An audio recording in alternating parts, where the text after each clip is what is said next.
Hello everyone.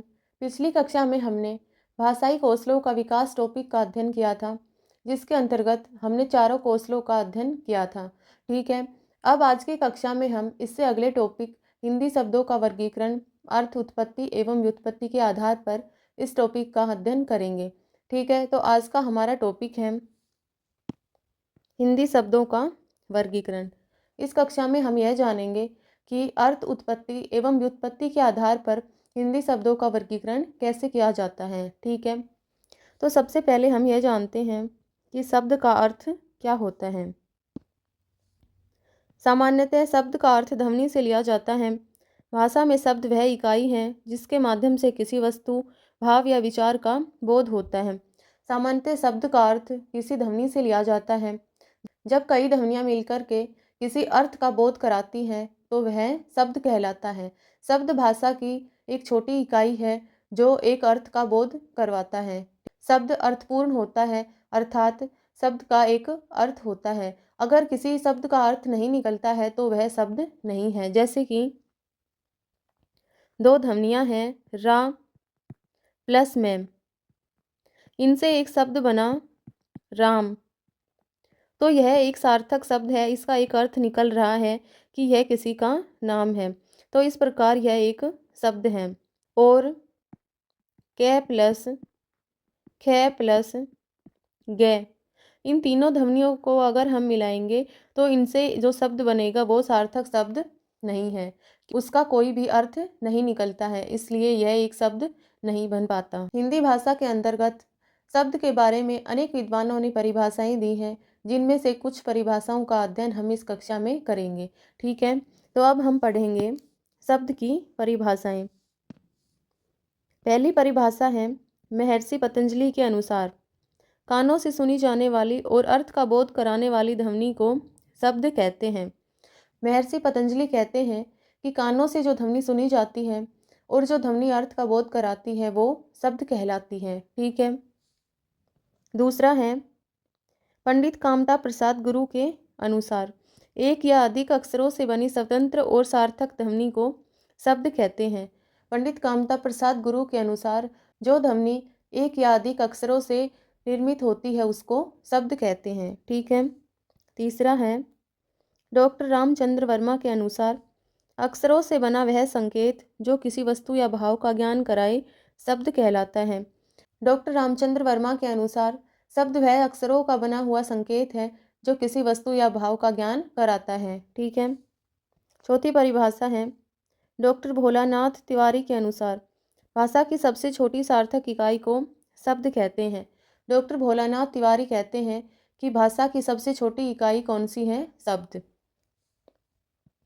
इस प्रकार स्पष्ट है कि शब्द भाषा की वह छोटी इकाई है जिससे किसी अर्थ का बोध होता है। इस प्रकार जो शब्द है वह भाषा की सबसे छोटी इकाई है जो एक अर्थपूर्ण इकाई है। अब हम यह जानेंगे कि हिंदी शब्दों का वर्गीकरण कैसे किया जाता है। हिंदी शब्दों का वर्गीकरण मुख्यतः तीन आधारों पर किया जाता है। पहला है अर्थ के आधार पर, दूसरा है उत्पत्ति या स्रोत के आधार पर, तीसरा है व्युत्पत्ति या बनावट के आधार पर। ठीक है, तो सबसे पहला हम पढ़ेंगे अर्थ के आधार पर शब्दों का वर्गीकरण। अर्थ के आधार पर शब्दों का वर्गीकरण चार प्रकार से किया गया है, जिनको हम देखते हैं। पहला है एकार्थी शब्द। एकार्थी शब्द वे शब्द होते हैं जिन शब्दों का केवल एक ही अर्थ होता है। ठीक है, जैसे कि कुर्सी है, मेज है, घर, दिन, रात, खेत, ये जो शब्द हैं इन शब्दों का केवल एक ही अर्थ निकलता है। दूसरा है अनेकार्थी शब्द। जिन शब्दों के एक से अधिक अर्थ होते हैं उनको अनेकार्थी शब्द कहा जाता है। जैसे कि कल है, कल का एक अर्थ है बीता हुआ दिन और दूसरा अर्थ है आने वाला दिन। इसी प्रकार फल है, फल का एक अर्थ होता है परिणाम और दूसरा अर्थ होता है खाने वाला फल। इसी प्रकार से एक शब्द है अंक। इस अंक के भी कई अर्थ होते हैं, जैसे कि एक अर्थ है गोद, एक अर्थ है संख्या, एक अर्थ होता है नाटक का भाग। ठीक है, इसी प्रकार एक शब्द है पत्र। इस पत्र शब्द के भी अनेक अर्थ होते हैं। एक अर्थ होता है पत्ता,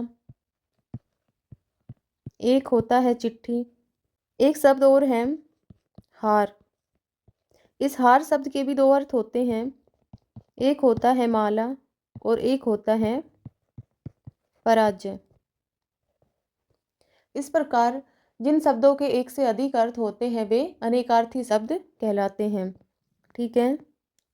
तीसरा है पर्यायवाची या समानार्थी शब्द। जिन शब्दों के अर्थ लगभग समान होते हैं उनको पर्यायवाची या समानार्थी शब्द कहा जाता है। जैसे कि सूर्य है, सूर्य का पर्यायवाची शब्द है रवि, आदित्य, भानु। ये सभी सूर्य के समानार्थी शब्द हैं। इनका अर्थ भी वही होता है जो सूर्य का होता है। ठीक है। दूसरा है पानी। पानी शब्द के समानार्थी शब्द हैं जल, नीर, वारी। ठीक है। इसी प्रकार से आँख है, आँख के पर्यायवाची शब्द हैं नयन, अक्षु, चक्षी। ठीक है। इसी प्रकार से आग है, आग के पर्यायवाची शब्द हैं कृषाणु, पावक, अग्नि। ठीक है। वायु है, वायु के पर्यायवाची शब्द हैं हवा, समीर, पवन। चौथा है विलोम शब्द। जिन शब्दों के अर्थ एक दूसरे से विपरीत होते हैं वे विलोम शब्द कहलाते हैं। जैसे कि दिन का विलोम शब्द है रात। अच्छा है, अच्छा शब्द का विपरीत है बुरा, तो इसका विलोम बुरा होगा। तीसरा है उच्च का निम्न। तो इस प्रकार से जो शब्द एक दूसरे के विपरीत होते हैं वे उनके विलोम शब्द कहलाते हैं। अब हम दूसरा पढ़ेंगे उत्पत्ति स्रोत के आधार पर शब्दों का वर्गीकरण। पहला है तत्सम शब्द। जो शब्द संस्कृत भाषा से बिना किसी परिवर्तन के हिंदी में प्रयुक्त हुए हैं उन शब्दों को तत्सम शब्द कहा जाता है। जैसे कि अग्नि, कर्म, ज्ञान, हृदय, मनुष्य। ये जो शब्द हैं ये संस्कृत से बिना किसी परिवर्तन के हिंदी भाषा में प्रयुक्त हुए हैं, इसलिए इनको तत्सम शब्द कहा जाता है। दूसरा है तद्भव शब्द। जो शब्द संस्कृत भाषा से किसी परिवर्तन के साथ हिंदी भाषा में प्रयुक्त हुए हैं उनको तद्भव शब्द कहा जाता है। जैसे कि संस्कृत का शब्द है अग्नि, ये परिवर्तित होकर के हिंदी में आग शब्द बन गया। दूसरा है दंत। यह शब्द संस्कृत का शब्द है, यह परिवर्तित होकर के हिंदी में दांत शब्द बन गया। तीसरा है नयन। यह संस्कृत का शब्द है, इसमें भी परिवर्तन हुआ और यह हिंदी में प्रयुक्त हुआ नैन शब्द के रूप में। ठीक है। तीसरा है विदेशी शब्द। जो शब्द अन्य भाषाओं से आकर के हिंदी में प्रयोग किए गए हैं उनको विदेशी शब्द कहा जाता है। ये शब्द हिंदी के मूल शब्द नहीं है, ये किसी अन्य भाषाओं से आए हुए हैं। जैसे कि पहला है अंग्रेजी। अंग्रेजी भाषा के शब्द हैं रेल, टिकट, स्कूल, बैंक। दूसरी है फारसी भाषा, इससे ये शब्द आए हुए हैं दरवाज़ा, बाजार। तीसरी है अरबी, अरबी से आए हुए हैं किताब, हिसाब। और चौथी है तुर्की, इससे आया हुआ है टोपी शब्द। इस प्रकार जो अनेक भाषाएं हैं विदेशी, अंग्रेजी है, फारसी है, अरबी है, तुर्की है, इन भाषाओं से जो भी ये शब्द आए हैं ये हिंदी में प्रयुक्त हुए हैं और ये हिंदी के मूल शब्द नहीं हैं। चौथा है देशज शब्द। देशज शब्द वे शब्द हैं जो ना तो किसी विदेशी भाषा से आए हैं एवं न ही ये संस्कृत भाषा से आए हैं। ये स्थानीय बोलियों से विकसित हुए शब्द हैं जिनको देशज शब्द कहा जाता है। जैसे कि खटखट, झटपट, ढोलक, लोटा। ये शब्द हैं, ये स्थानीय बोलियों से विकसित हुए हैं, ये किसी अन्य भाषा से आए हुए शब्द नहीं हैं। पांचवा है संकर शब्द। जो शब्द दो अलग अलग भाषाओं से बनते हैं वे संकर शब्द कहलाते हैं। जैसे कि रेलगाड़ी शब्द है, इसके अंतर्गत जो रेल शब्द है वो अंग्रेजी भाषा से आया है एवं जो गाड़ी शब्द है वो हिंदी भाषा से आया है। इस प्रकार से इनको मिलाकर के रेलगाड़ी बना जो एक संकर शब्द है। अब हम तीसरा पढ़ते हैं व्युत्पत्ति रचना के आधार पर शब्दों का वर्गीकरण। ठीक है। फर्स्ट है रूढ़ शब्द, जिन शब्दों को आगे छोटे सार्थक भागों में विभाजित नहीं किया जा सकता उन्हें रूढ़ शब्द कहते हैं। रूढ़ शब्द उन शब्दों को कहते हैं जिन शब्दों को एक सार्थक भाग में आगे विभाजित नहीं किया जा सकता। जैसे कि एक शब्द है जल, तो इस जल शब्द के हम और टुकड़े नहीं कर सकते, क्योंकि अगर हम इसके टुकड़े करेंगे तो बनेगा जय प्लस लय, और फिर इसका कोई अर्थ नहीं निकलेगा। इस प्रकार जिन शब्दों के और सार्थक भागों में टुकड़े नहीं किए जा सकते हो, अर्थात उनको सार्थक भागों में विभाजित नहीं किया जा सकता हो, उनको रूढ़ शब्द कहते हैं। ठीक है, जैसे कि घर, जल, धन, कुर्सी, इन शब्दों के आगे छोटे सार्थक भागों में टुकड़े नहीं किए जा सकते। दूसरा है यौगिक शब्द। दो या अधिक शब्दों के योग से बने शब्द यौगिक शब्द कहलाते हैं।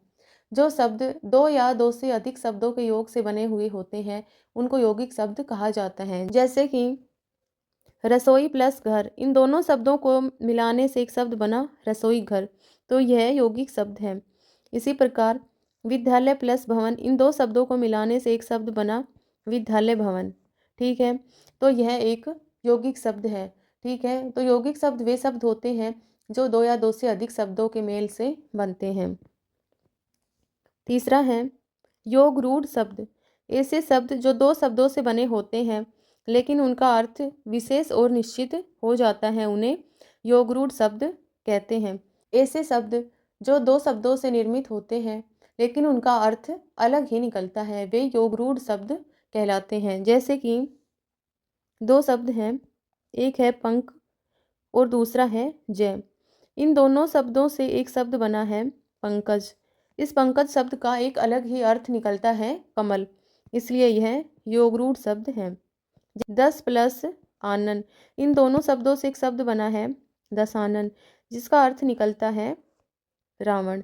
इस प्रकार हिंदी शब्दों का वर्गीकरण टॉपिक को पढ़ने के बाद में यह निष्कर्ष निकलता है कि हिंदी भाषा का शब्द भंडार बहुत ही समृद्ध है। हिंदी शब्दों को 3 प्रकार से वर्गीकृत किया गया है, अर्थ के आधार पर, उत्पत्ति के आधार पर और व्युत्पत्ति के आधार पर। इससे इस भाषा को समझना और भी सरल और आसान हो जाता है। ठीक है, वीडियो को देखने के लिए धन्यवाद। अपना सुझाव देने के लिए कमेंट करें और इसे अपने दोस्तों के साथ शेयर करें। धन्यवाद।